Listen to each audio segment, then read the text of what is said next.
All right, team, let's get into it. Today, we're leveling up from thinking about single AI models to architecting entire teams of them. Think of this as our strategy session for building smarter, more collaborative AI systems that can actually handle the kind of complex problems we face every day. So let's start with a really basic question. When you're staring down a massive, complicated project, do you bet everything on one single genius to solve it all? In the real world, that's a huge gamble. And it's no different with AI. That approach, well, it has some serious limits. And this slide really lays it all out. On one side, you've got the genius. Sure, it's powerful, but it's also a massive single point of failure. On the other side, the dream team. This is where we want to be. When we use multiple, specialized agents, we get modularity. We get agents that are true experts at one thing.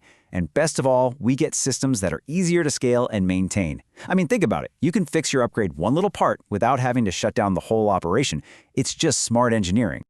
Okay, so if we're building a team, how do we organize it? We've got 4 main architectural patterns in our toolkit, our playbooks, if you will. Let's start with the first 2.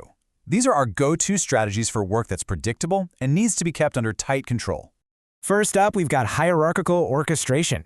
You're going to see this one everywhere, especially in enterprise systems, because it's super intuitive. Let's dig into how it actually works. The idea here is really simple, but powerful. You have one central manager agent.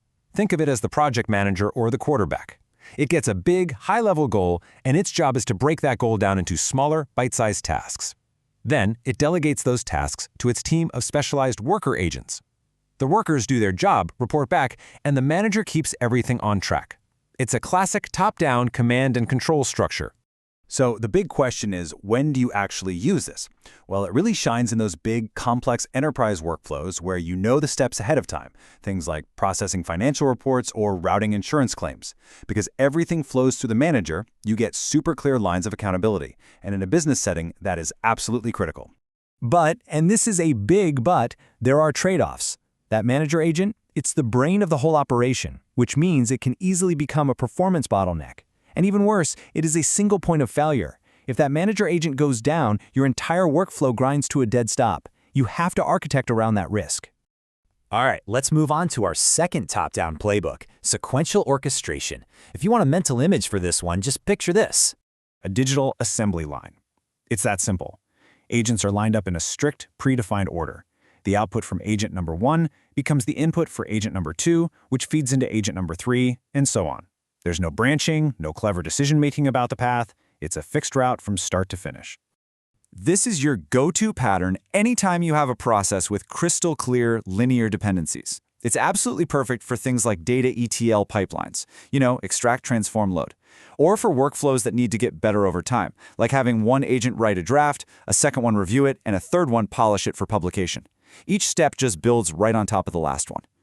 The big weakness here? Efficiency. Since it's a straight line, you can't do things in parallel. It's one after another. And man, is it brittle. If one of the agents early in the chain messes up or produces garbage output, that garbage is going to flow all the way down the line and poison your final result. You need really solid validation checks at every single step. Okay, let's switch gears completely. So far, we've talked about predictable workflows. But what happens when the problem is messy, dynamic, and unpredictable? Well, for those challenges, we need a whole different kind of team. Welcome to the collaborative crew. Our first collaborative pattern is concurrent orchestration. Now this is where things start to get really fun. Because instead of following the neat, orderly path, We just unleash a bunch of agents on the same problem at the same time.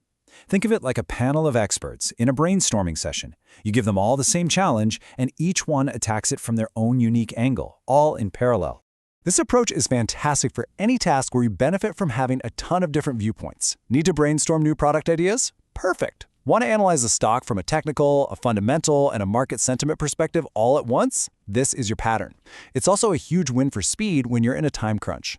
Of course, this introduces a brand new problem. What do you do when your experts disagree? Because they will. You absolutely need a rock-solid plan for resolving conflicts and combining all their different answers into one coherent result. And a word of warning, running all those agents at once can get expensive fast, so you got to keep a really close eye on your costs and API quotas. And that brings us to our final and most adaptive pattern of all, decentralized, or peer-to-peer. With this model, we're going to do something pretty radical. We're going to fire the manager. Seriously. There's no central authority at all. Instead, agents talk directly to each other, peer-to-peer, and make decisions based on their local interactions and a shared set of rules. It's like a truly self-organizing team that can adapt its strategy on the fly without ever waiting for orders from a boss. This pattern is built for one thing above all else: resilience. If there's no central manager, there's no single point of failure. If one agent goes down, the rest of the team can adapt and work around it. This makes it the perfect choice for huge, dynamic systems where being able to adapt and survive is the #1 priority. Now, all that power comes with a price, and that price is complexity. And I mean serious complexity. Designing, debugging, and just trying to understand the behavior of a decentralized system is a whole different level of difficult. And trying to keep some kind of consistent state across all these independent agents, that's a massive engineering headache. So, there you have it, our 4 playbooks. Now we get to the most important part of being an architect, looking at a problem and making the right call about which tool to use. So how do we actually make that choice? Well, it all boils down to understanding the trade-offs. You have to look at the nature of the problem itself and figure out what kind of coordination it really needs. And this table right here, this is your cheat sheet. Think of it this way.